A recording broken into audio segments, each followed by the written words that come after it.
គ្នាយើងហើយបើថាបងប្អូនយើងដែលមិនជាអ្នកសិល្បៈណាគាត់មើល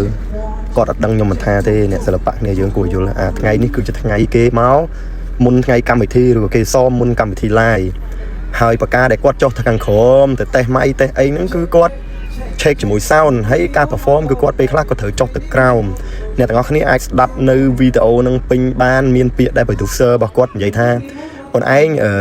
ពេលដែលលេងមែនតើអត់ចុះទៅដល់ហ្នឹងទេពេលខ្លះបានន័យថាគាត់ត្រូវ check ជ្រុងណាខ្លះដែលមាន sound ជ្រុងណាខ្លះដែលអត់កង់ណាតាមពិតសម្រាប់បងប្អូនយើងទូទៅបែរជាគាត់អាចមើលវីដេអូហ្នឹងមួយជ្រុងគាត់ប្រកាសជាអត់ដឹងមែនប៉ុន្តែអ្នកសិល្បៈគ្នាយើងគួរដឹងហើយគាត់មិនមែនទៅ perform ទេអានេះគឺគាត់ check sound អាចមុនមួយថ្ងៃដោយសារតែខ្ញុំទៅសង្ក្រាននៅបាត់ដំបងឃើញពួកគាត់ដូចតូរ៉ូដូចអីហ្នឹងគាត់មកសមមុនមួយថ្ងៃដូចគ្នា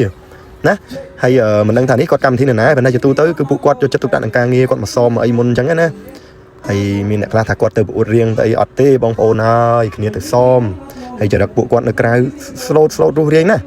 top 5 យើងនឹងមិនថា Rango មិនថា OG មិនថា Toro មិនថា Steezy មិនថា Imi គ្នាធ្វើអ្វីទៅតាមតែ producer ធ្វើអ្វីទៅតាមតែអ្នករៀបចំកម្មវិធីទេបងប្អូនណាហើយខ្ញុំចេញមកនេះគឺគ្រាន់តែចង់បញ្ជាក់បងប្អូនឲ្យដឹងកុំថាឲ្យគ្នាអញ្ចឹងហើយទៅ test sound កន្លែងណាកង់កន្លែងណាអីនៅពេលដែល perform មែនតើគេនឹងប្រាប់ហើយជាពិសេសពួកគាត់ត្រូវការចុះទៅលេងជាមួយនឹង audience នៅក្រោមមកអរគុណបងប្អូនទាំងអស់គ្នាហ្នឹងខ្ញុំមានតែប៉ុណ្្នឹងទេ check check check one check two one two ពេលមែនតើណៃអត់ទេលោកហ្នឹងទេអត់ទេមកខកបាយទៅ